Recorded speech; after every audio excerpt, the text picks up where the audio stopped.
Boom, there it is, ladies and gentlemen. Look, I pride myself on staying as fit as possible, but I know and have the capacity to do it all on my own. Today's guest is helping people get physically fit that might need a little bit of help. So if that sounds like something that you're interested in, or maybe you have somebody who's in the special needs category, then you're going to want to listen to this one. Let's get this one on the road. Here we go. Shut up and sit down. Look, a business can give you everything you want in life. Prestige, wealth, freedom. It can also take everything away from you. This show is for those who are willing to take that risk. These are the real life stories of entrepreneurs. But before we start, I have one small favor to ask. Please leave a comment. It can be advice, critiques, tips, feedback, or share this with someone because your engagement is the most valuable and most powerful form of social currency. So thank you, and welcome to another episode of Business Bros. All right, ladies and gents, on today's episode of the Business Bros podcast, we're exploring the world of fitness with special needs training. Our guest has dedicated his life to improving the lives of those with special needs through health and exercise. With a background in special education and over a decade of coaching experience, this individual has a unique perspective on the importance of building relationships and teamwork in the special needs community. Workout gear, and let's get ready to learn how to make a difference in the lives of those around you. Ladies and gentlemen, a former Titan as well, so he used to teach at our school. Let's welcome to the show adaptive special needs trainer, Mr. Jorge Ortega.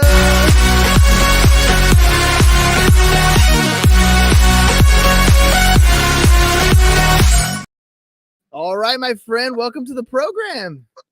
Well, thank you for having me. It's been a while. I've been working on this for a while, and now we're at a point where I can start sharing this with other people, where we're reaching the lives of many people in the special needs community. And I'm honored to be here and privileged to be able to sit down and have this discussion with you.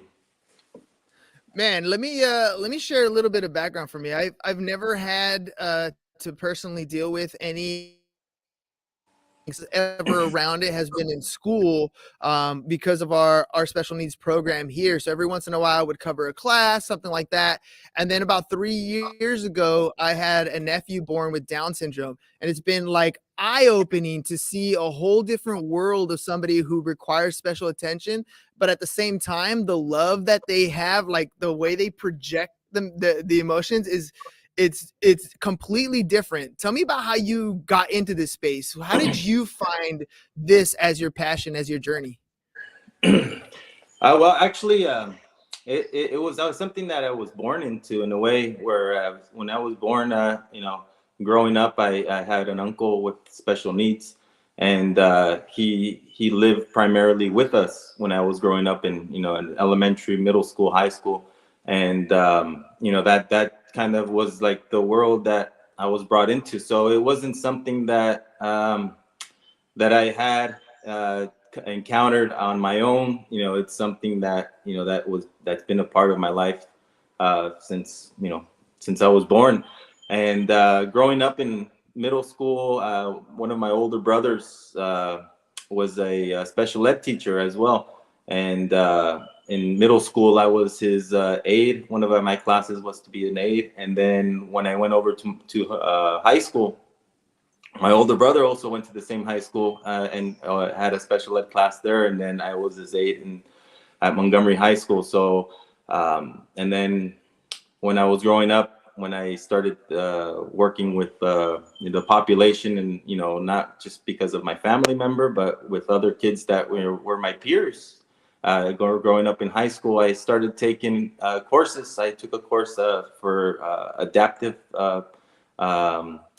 swim instruction. So when I was 17 years old, I was teaching swim lessons for people with special needs, kids that were in elementary school. And then from there, once I went to college, I took a break working with people with special needs, but I didn't, stop coaching. I still worked with the youth. And then after college, I started working at Eastlake High School, and I was the men's water polo coach there, the girls water polo coach there for many years. And then from there, I started coaching Southwestern College, and I did that for about 10 years.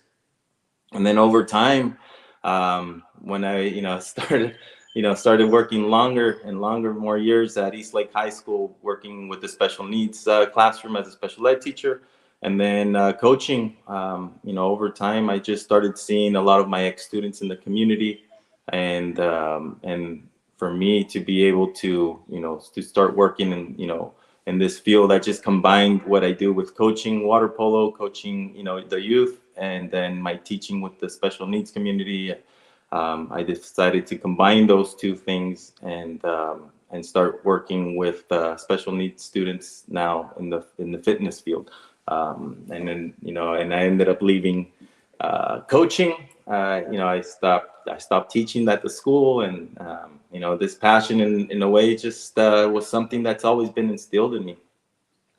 Let me ask you about the special needs community, because I think if you've never been around it, if you've never had experience with maybe a loved one in your family or something like that, it's almost like it's somebody else's problem versus something that you go in and change and work on.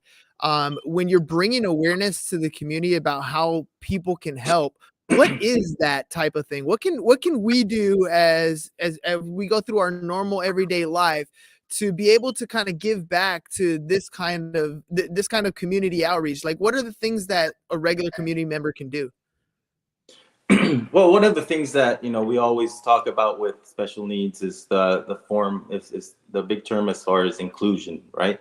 Being able to have access to everything that you have access to, I have access to, and then being able to have that acceptance and that understanding that in order to be in this. To have an inclusive center, you need to have people that are compassionate about that and have an understanding that, we all have the same opportunities to have access to facilities, programs, and to be able to to accept them. People with special needs is the only way that you can really have any acceptance in anything is to have some interaction.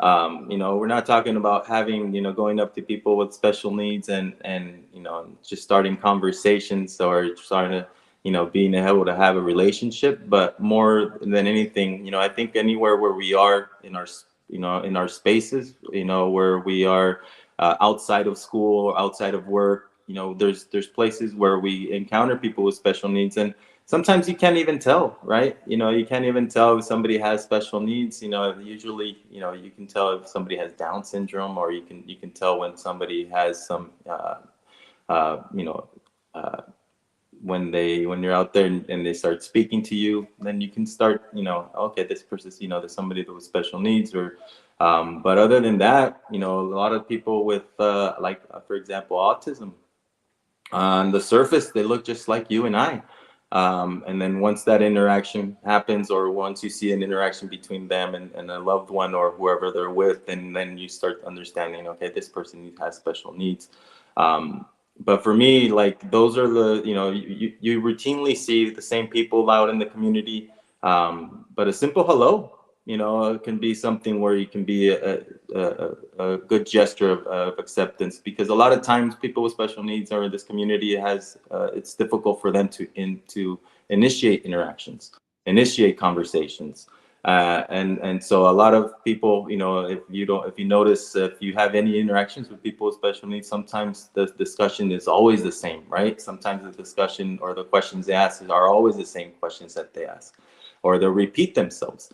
But that's them, initiating conversation, but it's limited in what they can ask and how they can ask questions. So a lot of that comes in from us as well. It's like, okay, so if I don't want this interaction to be the same thing about every single day, I'm the one that asks different questions. I'm the one that's directing the conversation. I'm the one that's getting to know the person, and then from there, relationships start building, and then what is it, those barriers are broken, where now it's just not so much both sides being a little bit more hesitant to interact with each other. It's just feeling comfortable speaking with somebody, and the main thing is just being genuine, and asking honest questions and personal questions where you're just getting to know somebody. And so those are some of the things that I think are are something where we are bringing into our, our program as well. Let me ask you about the physical aspect of it. I know personally, like I once I started really working on my own physical body, I have a lot more energy. I feel like I'm happier throughout my day. Like the physical changes a lot of my mindset. What do you find that it has a physical, like when you're working out with special needs kids, does it change their ability, maybe cognitive, maybe emotional? What benefits does it have, obviously, other than the physical aspect, when you have these team building activities, these physical activities that you're doing with these kids? Well, a lot of times, this population doesn't have a lot of experience as far as where, how to push yourself physically, right? And when somebody is doing exercise or they're working out, in order to get better, you have to, do more in a way, or you have to carry more, or you have to run a little faster, or else the progress is not there, is not the same. And to be put in that situation where your body is telling you, you know what, I'm tired, I need to slow down, I want to stop. The mind is what keeps you going, because your body is gonna tell you, like, oh, you know what, I'm cramping up, let's just slow down, like, oh, you know what, this is a little heavy, let's not push ourselves, right? And so that's your body talking to you, and those are the thoughts that pop into your head. But when you're put in these situations, and you're put in an environment where not only you're by yourself, you have a coach with you, and you have teammates, and everybody's cheering you on. People are able to encourage you, and then you are able to realize that you can do a little bit more, and then that starts to apply into other areas. So when you are doing exercises and you're feeling short of breath, and you're starting to feel that high level of stress, it's the same whether you're doing exercise or you're in the classroom. It's your mind that can create that calmness within yourself, and where this applies now to behavioral management, being able to be able to control yourself, and being able to understand those signs that you're rising up, your level of stress is going up. What are the things that you can do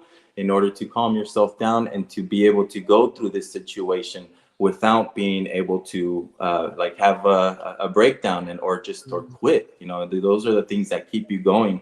And being within a team and having a coach, and being with peers that are going through the same thing is what our program is based about. It's based on it's a team-centric approach. And I'm doing what I do best, is I coach. I coach youth, and I coach teams, and from there, we're able to build a community, especially with special needs. Parents, families. It's very difficult to raise a child with special needs on your own. You need to build a community around you, and I think that's something that we're building here in the community. So tell me about team breaking barriers. You mentioned the community. It's already a difficult enough task to have to deal with the special needs that are required for some of these students. And you said it's a lifelong, like, well, you didn't say it's a lifelong thing, but I'd imagine this is a lifelong thing. Some of these kids need extra attention, extra care, because they can't handle normal stuff like everybody else. So you have to have this community around you. So tell me about team breaking barriers and that community. What is it? What do you guys do? What do you offer? So Team Breaking Barriers started off by me being a part of the community here at Eastlake. So I would see my ex-students here at Bonds, at Otay Ranch Mall, any place out, going out to eat. And then, over the years, I have had more and more ex-students that I would see in the community. I'm a community member here. I live here in Eastlake. I've been teaching at Eastlake since 2004. So every year, there's always more and more ex-students that I've encountered out in the community. And the one common thing that I came across with all of our students, or my ex-students, was that they are not doing anything physically to keep themselves physically fit, or to be able to have something that they can do. And so, a lot of my ex-students would, you would tell, they're overweight, they're a little depressed, they just don't have that same light to them, right? Where that when you see them every day in the classroom, this is human interaction really does affect how you feel. being able to have positive interactions with people affects you in a way where, you want to wake up in the morning, you want to go to the gym, because every time you go to the gym, you're celebrated, you're given high fives. And that's what we do at the gym. Every time you show up at the gym, you are celebrated because you are doing something difficult, physically, mentally, and you should be celebrated for that. And so what we do with Team Breaking Barriers is we create a team. Or right now we're doing teams of 6 people. We have 1 coach, 6 people per team, and we create workout plans. And then from there, the main things, everybody in our program, or the majority of our entry level gym, fitness programs that we do. Which is functional movements, being able to work with dumbbells. And then later on, we work with the barbells, and then we start doing a little bit more difficult exercises. But, but everybody has to start somewhere. And that's basically what we do, is just we start, everybody at the base level, where it's, can you do a push-up? Can you do a squat? Can you do a lunge? And these are movements that we have every day. And if you continually practice them 2 to 3 times a week, now that your daily life is going to get a lot easier. So Team Breaking Barriers is that, what we promote is, we're not trying to build bodybuilders, but if we find somebody that has that passion and can build up to, having some more weight, then we will.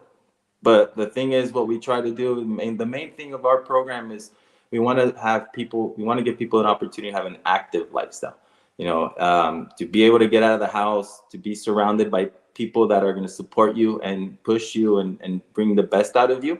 That's the community that we're trying to build with this Team Breaking Barriers, is being able to have, regardless of what happens in your life, if you lose a loved one, if you lose a job, or if you're having difficulties in any area, the one thing that is a constant with Team Breaking Barriers is that you're going to have a community, a program that's going to support you physically and mentally as well. That's what we have.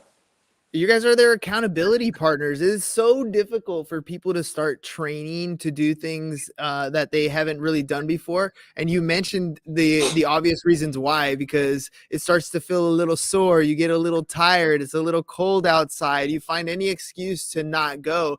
But when you have other people who are cheering you on along the way, that's a huge push to get you to do things when the motivation isn't there.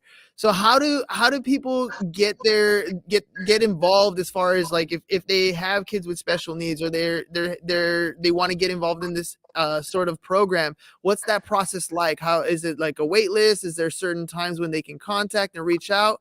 What's it like to work with you? Well, the process that we use right now, it's very limited in a way, because we are working out in an inclusive fitness center.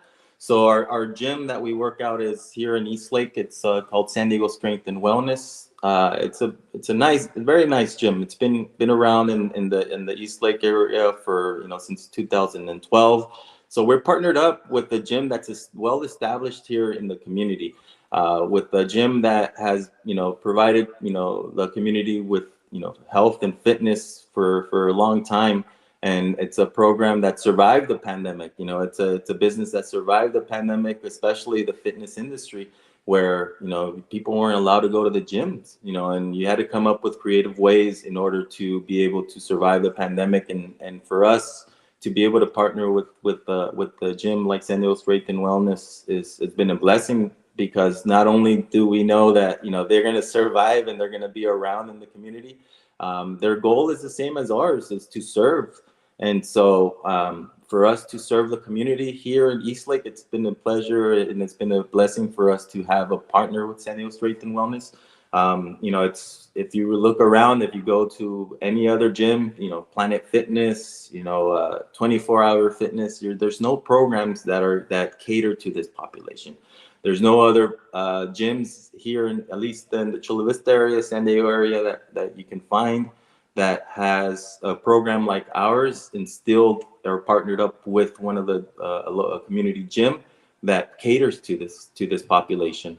And so for me to be able to start this here at Eastlake, it's been a blessing, because I'm serving the community that I live in, and the idea is to be able to have this program here and now start going to other gyms, finding other partners in different communities where you don't have to go all the way to East Lake in order to get this service. And so for us right now, what we do, we currently have 42 athletes that we're serving here in the community. Almost all of them are, or the majority are here in the East Lake, live here in the East Lake Chula Vista area.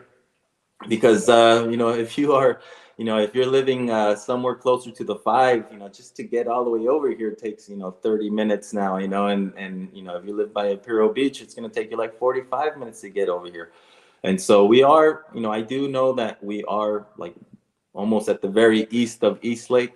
And so that's one of the challenges that we have in order to reach more people. But if somebody wants to be involved in our program, all they need to do is reach out. We have our website where they can click on there on our website, teambreakingbarriers.com. They can click on there in the bottom. They can send us an email. They can be able to, introduce themselves. And the only thing that we ask for in return, we will work with anybody with any disability. The only thing that we do ask, or that we do have a requirement, is just behavioral issues. We can't right now. We don't have the staff or the capacity to work with people that have behavioral issues.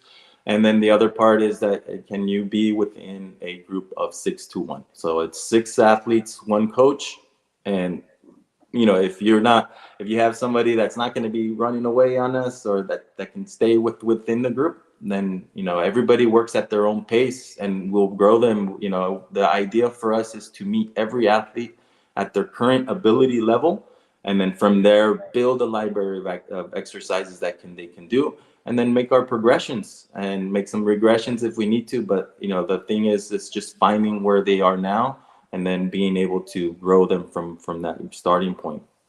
COVID changed the way we kind of interact. So I know there's a lot of trainings that are virtual now. There's a lot of stuff that you would like to do in person. Obviously, you're working more of an in-person type program.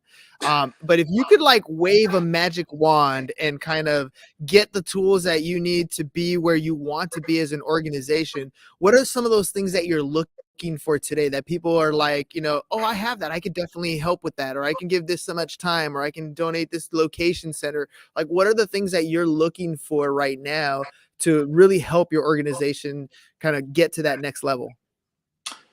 Well, the one is going to be community partners, being able to find another gym, because the way we do our program, it's very close knit. Where we work out now, it's a fitness center where there's other personal coaches there. They have their own clients, and so you see familiar faces. You see people that are there daily. That the same people, and then the athletes that they train, and then the coaches that are there. With us. Now that we're there at the same place. That's the type of community that we're trying to build, where it's now you're seeing familiar faces, and now those are breaking down barriers, where now a lot of our athletes are seeing the same people at the gyms. Now, instead of being a new face, now it's a friendly face that's being greeted every time, not just by me, but other athletes that are there with the other coaches, and then the other coaches that are there. So like if I were to wave a magic wand or anything, I think just being able to have a facility, because it only works when you are in a community that that has that cohesiveness and that you're able to embed yourself, not being a big commercial gym is not where we're looking to do, at least at this moment, where we're trying to embed the people that live in the community to have access to places in the community. And so when you go to these big gyms, there's not so much personal connection with that. It's just a bunch of people going out working out. But when you have these centers, it's that you have the same coaches, and they have the same clients every day, and then you have your classes that are routinely around the same times. Then now those those hellos at the gym can be like a hello now at the mall, when you see somebody in the community. And so that's what we're trying to do, is just trying to give people access to, things in their community. So, we're not trying to go 24-hour fitness right now. We're not trying to go to Planet Fitness. We're trying to build communities, and I think this is the right way to start.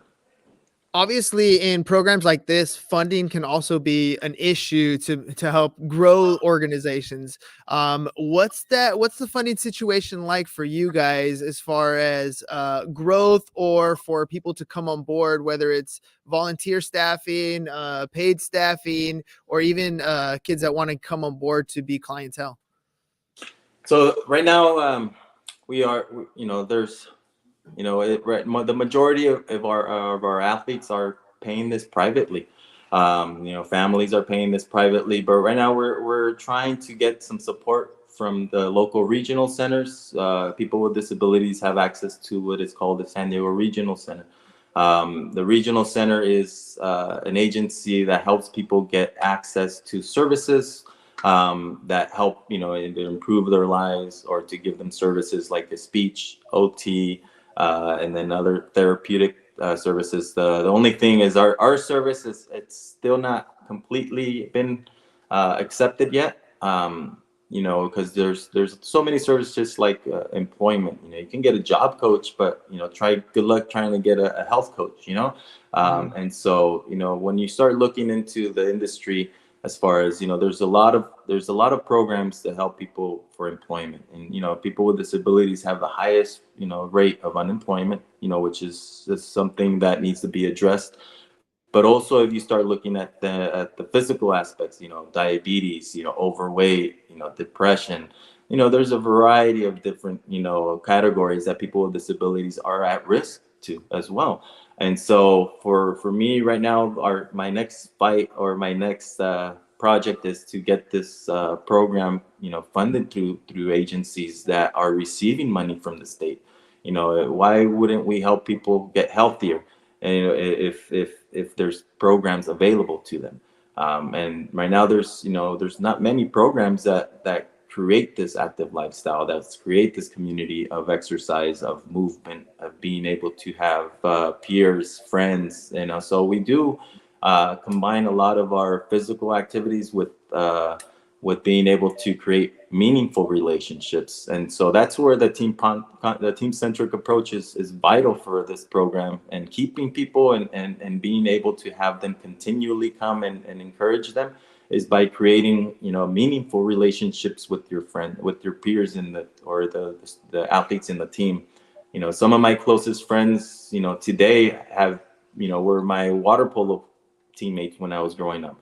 I have friends that that are now 30 years relationships that we've had, and that are close friends, and it all started because we were on the same team. And so that's something where I'm very grateful for my mom, putting me in sports, keeping me in sports, and because now a lot of my closest friends are still came from my team. And so I want to give people that opportunity as well. Something about connecting with human beings and having a goal that we're all trying to achieve. It gives us purpose, and it really does build some of those relationships. Some of the funnest movies I ever watched are war movies, and some of those lifelong bonds that you build, whether you're in the military. I got a couple buddies of my brothers that are coming into town. They've been friends 15, 20 years now because of ex-military type things, right? Like, the team camaraderie is so important for a lot of people. It doesn't have to be on a physical space. It could be on an academic team, it could be in a club, it can be in whatever it is to build that community together. It makes a big difference. We're running low on time. I want to make sure, if people want to reach out to you, they want to volunteer, they want to help out, they want to be a part of the program. I know we've said it a number of times, but how can they do that? And I want to make sure I give you the floor. Any final thoughts? Yeah, well, right now, we are not currently taking volunteers, just because we do have our own training, for our coaches. Right now, currently we have 4 coaches in our program. And the reason we're not taking volunteers, and the way this was explained to me, is we're not a nonprofit organization. We are, a corporation. we are a program that has, we have our own insurance and everything. But the way it was explained to me is like, you can't just walk into a McDonald's and say, hey, I want to volunteer to work here. And, I want to learn how to make some burgers, right? You got to be hired by the company, because there is a lot of liability that goes into, working with special needs. And not only that, but in the space of, in a fitness center, in a gym, there's a lot of things that can be that are risky, where you can, you just want to have people that, that you're working with trained and doing the same. But, that doesn't mean we can't have volunteers out in the community. So what we are doing is, we have a nonprofit organization as well. Our nonprofit is so we can do social activities for little to no cost. And so all of our community activities that we have are going to be for our nonprofit organization. And then from there, we are able to now have volunteers for those programs. Usually what we do is in the summertime, we'll do beach workouts. In the fall, when it starts getting a little bit cooler, we do some hiking. We'll do bowling activities. We've gone to the movies. So we try to incorporate, the things that we do in the gym to have access out in the community. So we work hard in the gym so we can have fun in the community. But we are going to be looking for some assistant coaches as well. And then, in order to get, that position right now, you have to go through our HR team, which is me. Right now I'm doing everything, so I have to do, I'm wearing many hats. So right now it's everything goes through me. So I can be reached at, info@teambreakingbarriers.com. You can give me a call. It's on our website as well, 619-921-9890. And so if you are somebody that's interested in working with this population, or if you know somebody that wants to participate in our program, the best thing to do is to call or email me and to set up a meet and greet. It doesn't cost anything for me to meet you. It doesn't cost you anything for you to try out the class. It doesn't cost you anything to come out. All you got to do is just, give us a shot. And, one of the things that we do is we give people the opportunity to try the class for free for a whole week. We're not trying to, make a quick buck here. We're trying, to establish lifestyles. We're trying to create teams of people that are going to continually come to our program, continually work out. It's not something where we're looking for, you come out for a month and then you can leave, And so right now we're trying to just help people create lifestyles. And our goal, our mission is to have an active lifestyle. It doesn't necessarily have to be, a hardcore workout program. We just want people to be active, to move their body, and to interact positively with people as well. George, you're doing amazing things for the community. Ladies and gentlemen, again, one more time, if you guys want to reach out, teambreakingbarriers.com. You'll find all the information there. He's on social, TBB, Team Breaking Barriers, and you can send him an email, info@teambreakingbarriers.com. George, again, you're doing some great things for the community. I commend you for all you've done. Applaud you for even being able to leave high school to continue to follow your passion. So it's a great thing, and I wish you the best of luck, my friend. Ladies and gentlemen, if you guys want to volunteer, find out more of the things that are going on, maybe contribute or send a referral, they're always welcome to do that. Thank you very much, George, for coming on the show. We'll catch you guys on the next one. Peace. And we're out. Appreciate it. Go home. Is your business in need of marketing? Try starting a podcast. But not just any podcast. Podcast like a pro.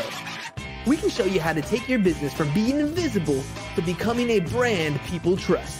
Go to www.businessbros.biz to get